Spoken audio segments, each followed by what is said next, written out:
है अगर गुरुवर का सानिध्य पाना तो विद्यासागर.गुरु पर जरूर आना। आचार्य गुरुवर श्री कुंद कुंद भगवान की, आचार्य गुरुवर श्री ज्ञान सागर मुनि महाराज की,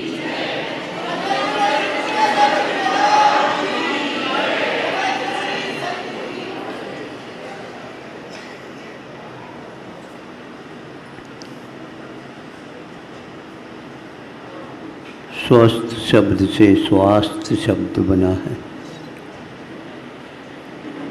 स्वस्थ का अर्थ होता है स्वस्मिन् तिष्ठते इति स्वस्थ, जो अपने आप में प्रकृति में रहता है उसका जो परिणमन स्वास्थ्य कहलाता है। प्रत्येक व्यक्ति को जब कभी भी आप पूछताछ करते हैं आप स्वस्थ तो हैं, सामने वाला भी कहता है हाँ मैं स्वस्थ हूँ, भले बीमार क्यों ना हो, क्योंकि जो पूछ रहा है उनके सामने अपने दुख को रखना यह उचित नहीं माना जाता। फिर भी यहाँ पर इस प्रकार अस्वस्थ दशा में रह करके हम अपनी ज़िंदगी को जिए, और यदि हम स्वस्थ हो करके जो अस्वस्थ हैं उनके ज़िंदगी को खड़े करने का उपाय करें तो बहुत अच्छा होगा। यह परोपकार की भावना है।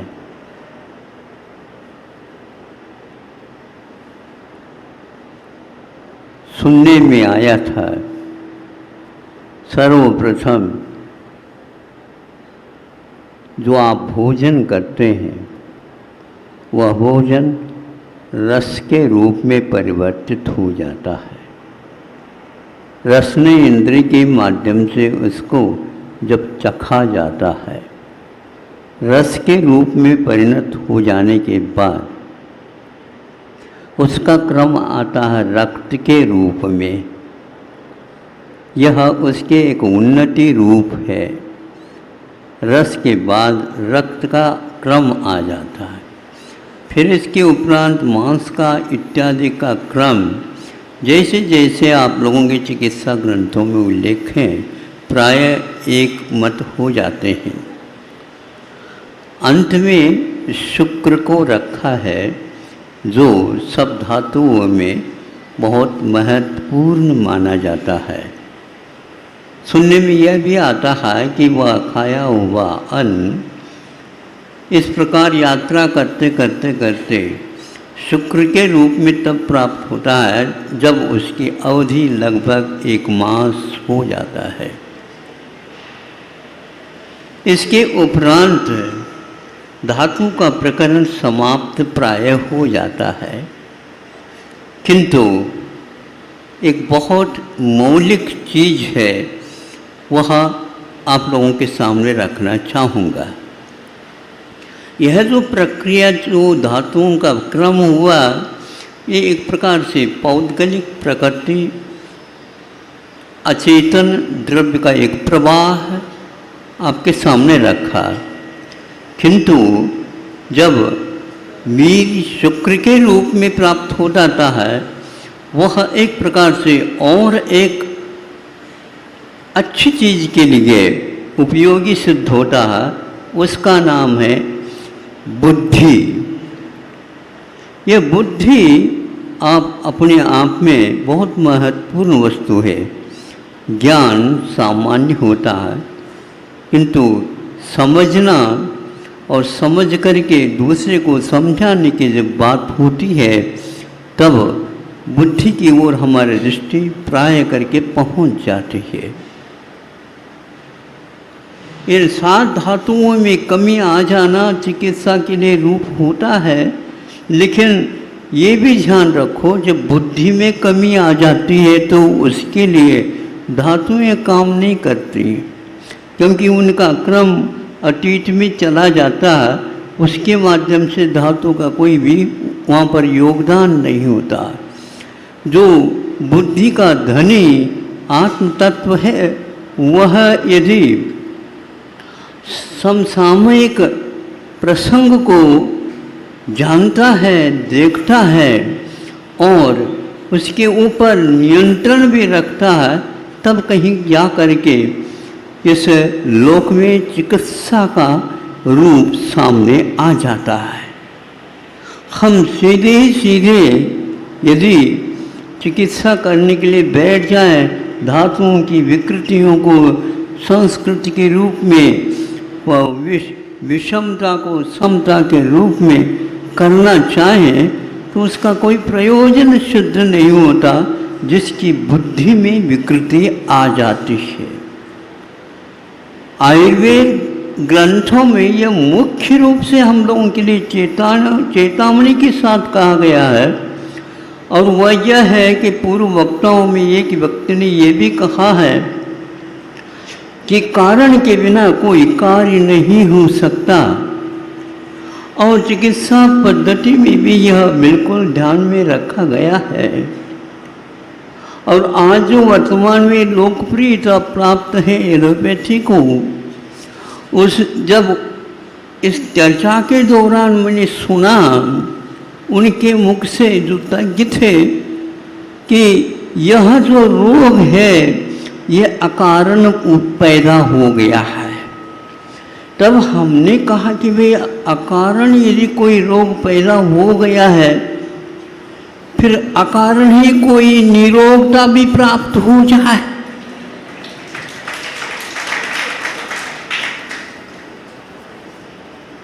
फिर सब अकारण ही होने लग जाए तो फिर बुद्धि भी अपने आप ही आ जाए। फिर बुद्धिमान कहने की क्या आवश्यकता है? फिर पढ़ाने की बात, विद्यालय की बात, ये तो बहुत दूर रह जाएगी। तब हमने धीरे से पूछा, डॉक्टर साहब ये बताओ अकारण कौन से रोग होते हैं?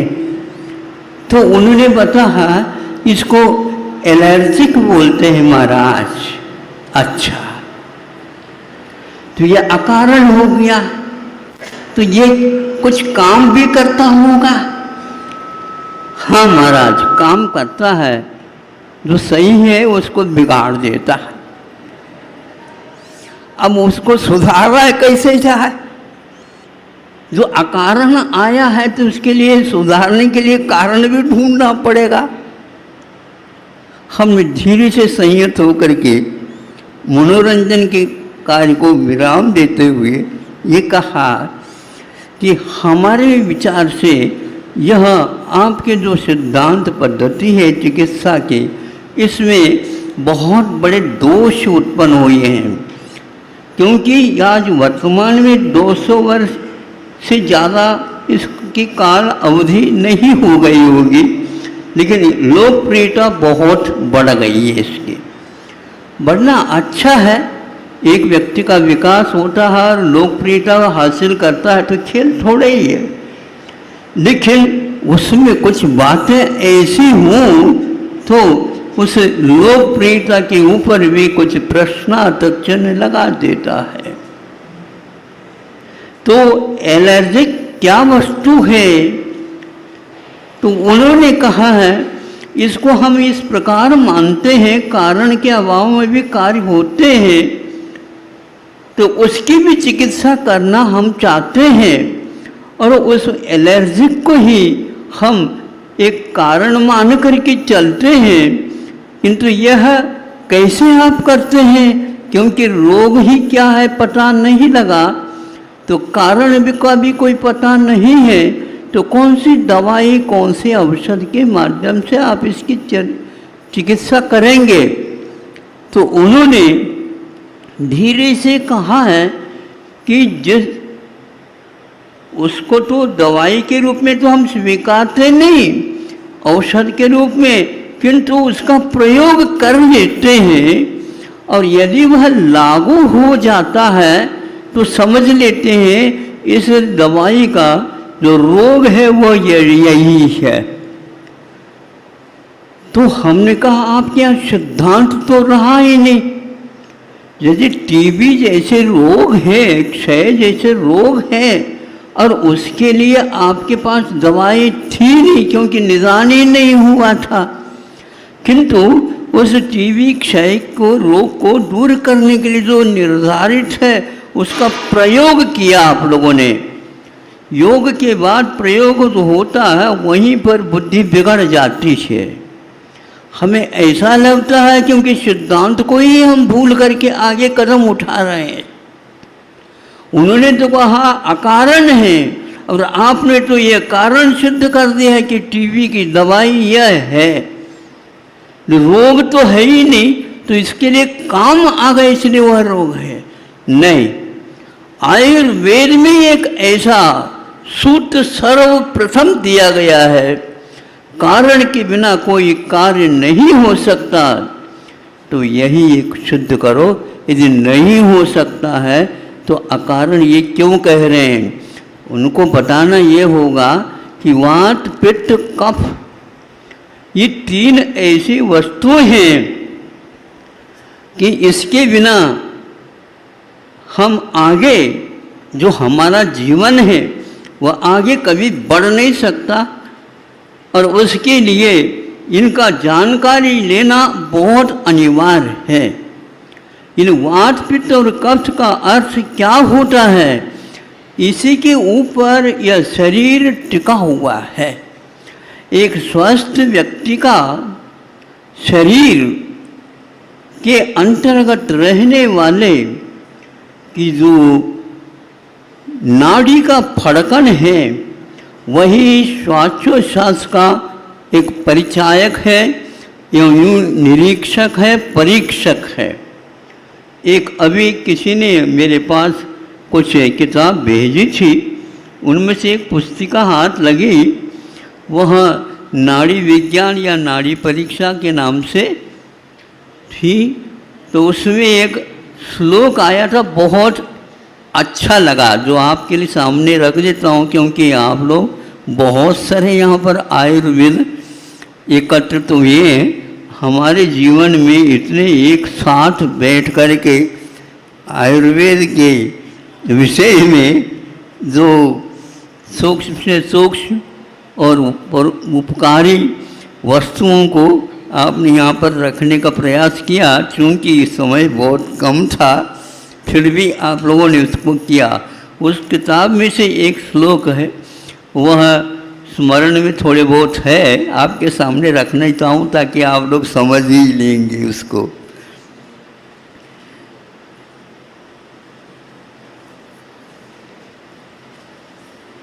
यथा वीणा गता तंत्री सर्वान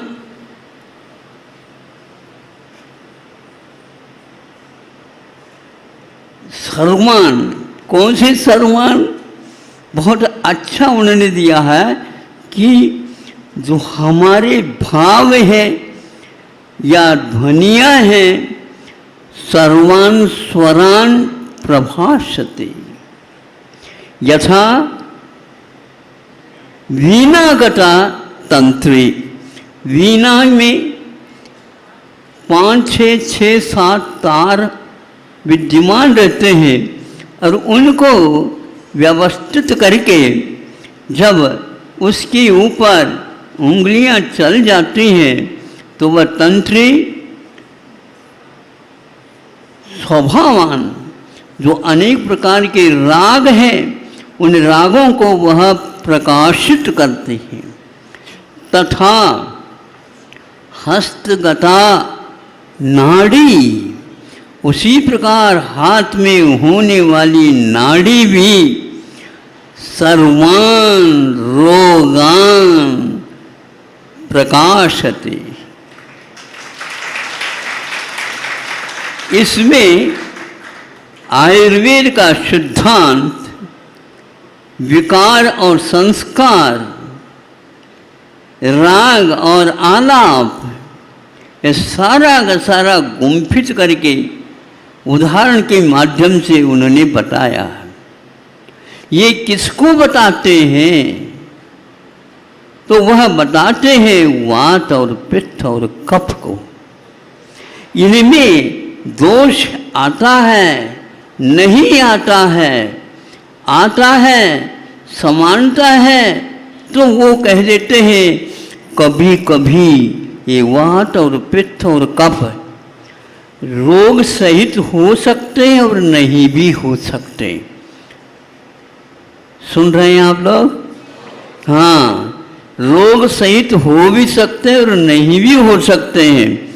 जब इसमें इन तीनों में विषमता नहीं आती है तो उस समय इस आत्म तत्व का क्या होता है? तो अच्छे ढंग से काम होना चाहिए? नहीं। आप सुन लीजिए, जब वीर के बाद बुद्धि आई है, उस बुद्धि में जो विकृति होती है उसी में घोटाला होता है। कौन सा घोटाला होता है? वो कहते हैं प्रज्ञापराध। ये आयुर्वेद का सिद्धांत है। यदि मनुष्य में विकृति आती है तो सर्वप्रथम कोई रोग नहीं होते हुए भी वह उसको रोगी बना देती है। उसको प्रज्ञापराध कहा। जब 150 व्यक्ति डॉक्टर्स जो लोकप्रिय बनी एलोपैथी के भोपाल में बैठे थे, उस समय हमने इसी बात को पहले रखी तो कुछ परिचय जैसा हो गया था। जो डीएम थे, जो अच्छे एक विषय में और तज्ञ बने थे, हाँ, R.K. जैन ऐसा, हाँ, गैसोलॉजिस्ट, तो वो हमने कहा महाराज ये प्रज्ञापराध क्या है? यह मूल है अस्वस्थ होने का, ये मूल है। दुनिया में आज सातों धातु शुद्ध हो सकते हैं। मनुष्य के अथवा मनुष्यत्व के बारे में आगे बढ़ रहा है एक लड़का भी है उसके, किंतु उसमें यह विकार नहीं आ सकते पहले, लेकिन तो बुद्धि का विकार तो उसमें आ सकता है। और वह बुद्धि का विकार कहाँ कहाँ पर काम कर सकता है? जहाँ नहीं भी काम हो सकता वहाँ पर भी वह काम कर सकता है। माता पिताओं के प्रति अविश्वास पैदा हो सकता है। भाई बहन के बीच में जो प्रेम वात्सल्य है उसमें वह दाग लगा सकता है। क्या नहीं कर सकता है? प्रज्ञापराध में, प्रज्ञा मैंने जानने का एक साधन है और उसमें यदि अपराध हो गया आपकी चिकित्सा फेल हो जाएगी। जो आज कदम कदम पर देखने को उपलब्ध होता।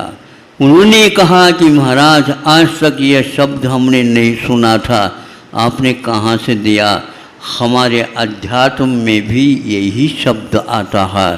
यदि श्रमण होकर के, साधक होकर के भी, साधना करता हुआ भी इस विश्व में माया जाल में फंसी हुई दुनिया को कहीं न कहीं वह विकृति देख सकता है तो उसका प्रज्ञा का अपराध माना जाता है। इसको बोलते हैं एक प्रकार से अपने ही स्वभाव के माध्यम से, अपने ही स्वभाव से स्खलित होने के बाद यह अपराध हो जाता है। परिणाम प्रत्ययेन, इसको बोलते हैं अपने भावों के प्रत्येक कारण से यह अपराध होता है। अकेला भी हो तो भी वह अपराध कर सकता है। बहुत सारे व्यक्तियों के बारे में दोष नहीं होते हुए भी वह दोषारोप कर सकता है और विश्व में एक युद्ध छड़ने का कारण भी वह बन सकता है और बनता जा रहा है। इसलिए अब कौन से आयुर्वेद के संस्थान की हम स्थापना की बात करें, आपसे बताना पूछते हैं। इसलिए आप लोगों को यदि सुख और शांति के साथ अड़ोस पड़ोस में भी यदि शांति चाहते हो तो आयुर्वेद के सिद्धांत सर्वप्रथम यह है, प्रज्ञापराध से आप पहले मुक्त हो जाइए। महाराज हम इतने अध्ययन कर गए लेकिन आज तो प्रज्ञापराध मय बन गए हैं हम, क्योंकि अर्थकरी विद्या हो चुकी है। बड़े बड़े महाविद्यालय खोले जा रहे हैं और किनके द्वारा खोले जा रहे हैं तो हम कह नहीं सकते। आज तो मुख्य रूप से जो नेता चुन जाते हैं उन्हीं के द्वारा बहुत सारे संस्थाएं खुल रही हैं।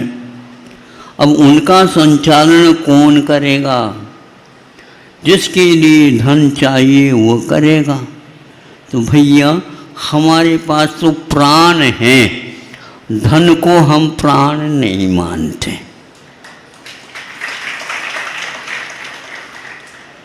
और हम बुद्धि को प्राण मानते हैं और प्राण शिरोमणि है, प्राणों की रक्षा कराने वाला केवल बुद्धि है।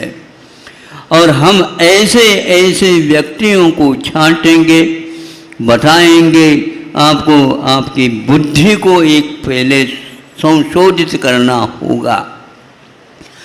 उद्दीपन करने के लिए और संशोधित करने के लिए शरीर के ही तत्व है, उनको तो बाद में हम करेंगे, पहले ब्रेन वॉश की बात करेंगे।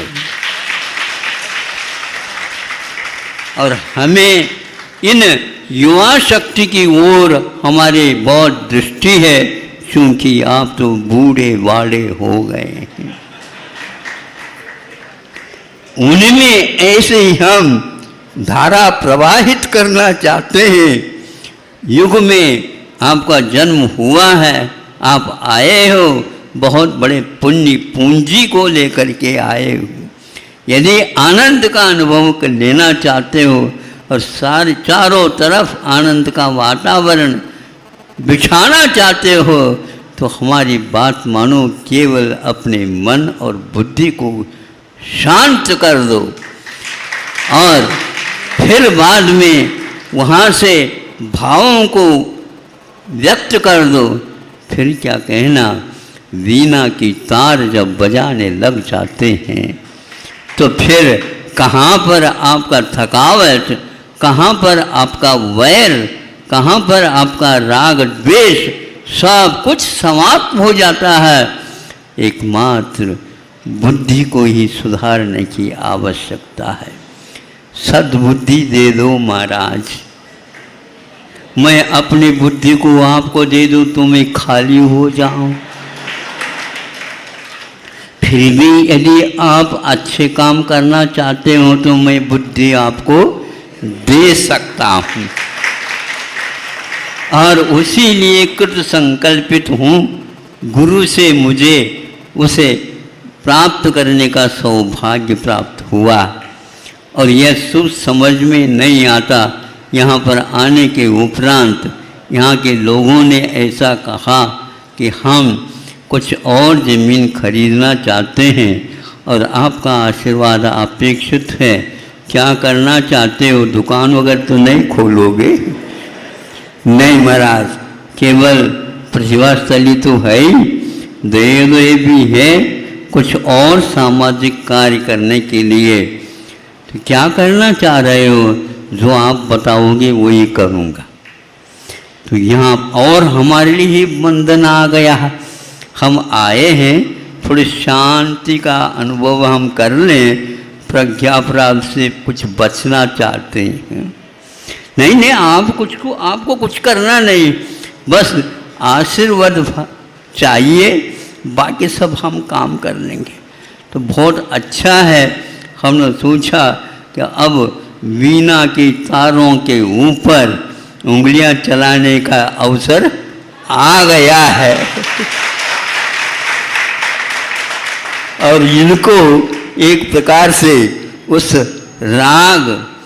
राग को विषय राग नहीं है, वह तो राग ऐसा राग है, वह दीप राग भी हो सकता है और पराग भी हो सकता है। बहुत सारी बातें आ सकती। ये काम करना चाहते हो, जो आप कहो उसके लिए हम तैयार है। तो बुद्धि को अच्छे रखने के लिए अच्छे स्वस्थ व्यक्तियों को यहाँ पर लाया जाए और उनको यह संकल्प लिया जाए कि यह वर्तमान में जो विकृति का रूप हो रहा सामने, कि कभी कभी रोग नकली हो सकता है और कभी कभी और कौन हो सकता है, दवाई नकली हो सकती। कल ही हमने सुना, रह गया कि ऐसा भी हो सकता है, हो रहा है। एक व्यक्ति ने कहा कि हमारे दोस्त मर गए, आप बताओ क्या कारण था?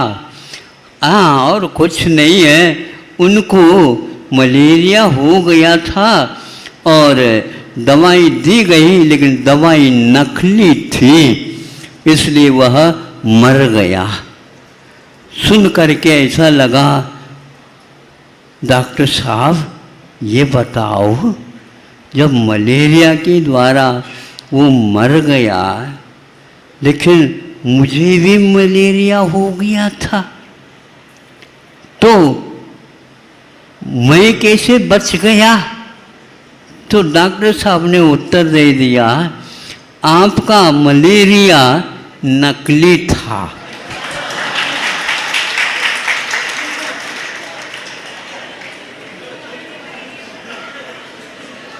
अब बताओ हम कैसे चिकित्सा करेंगे? दवाई भी नकली है और ये तो फिर भी ठीक है, लेकिन रोग भी नकली है। इसी को बोलते हैं प्रज्ञापराध। अब बंधुओं, समय आ गया, किसी की आलोचना नहीं, मैं केवल अपने लोचन खोल करके दूसरे के लोचन को भी खोलना चाहता हूँ, और किसी वस्तु की कामना नहीं। प्रभु ने, गुरु ने हमारे लिए आशीर्वाद दिए हैं।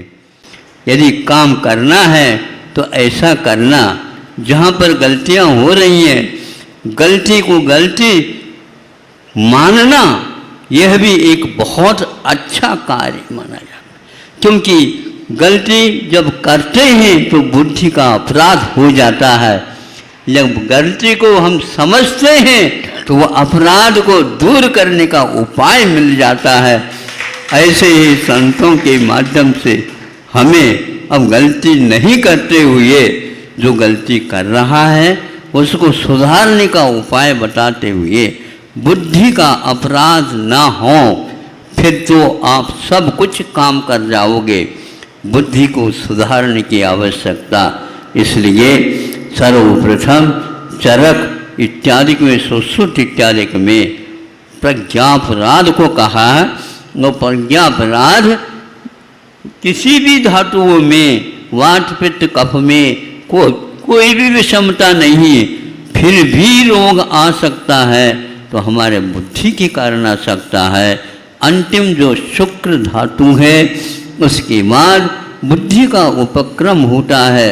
अपने बच्चों को वहाँ 7 धातुओं की ओर मत देखो, किंतु उसकी बुद्धि किसी भी हालत में विकृत ना हो और वह बुद्धि को सही रूप में रखने का संकल्प रखता है, तो फिर उस व्यक्ति को कहीं भी भेज दो, वह अवश्य ही प्रभु का लोकप्रिय बनेगा।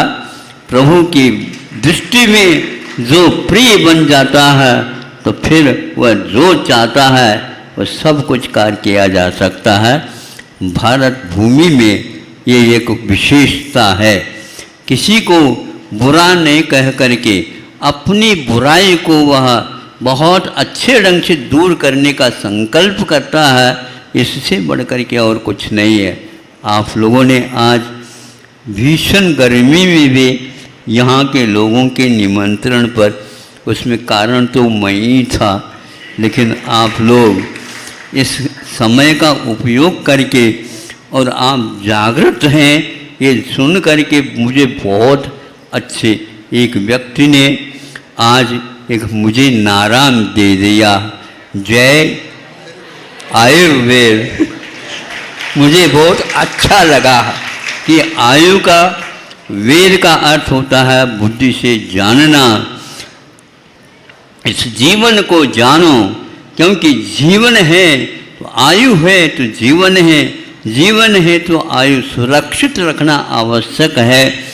और ज़्यादा हमें आयु की आवश्यकता नहीं, 3-4 वर्ष भी मिलते हैं तो बहुत कुछ हम काम कर सकते हैं।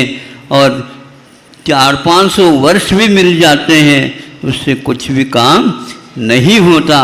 सत विकल्प, सत संकल्प आप लेते हैं और अपनी स्वार्थ नहीं किंतु परार्थ की अपेक्षा से कुछ काम करते हैं, तो अपने भी स्वार्थ अपने आप ही उसके साथ शुद्ध हुए बिना रह नहीं सकता।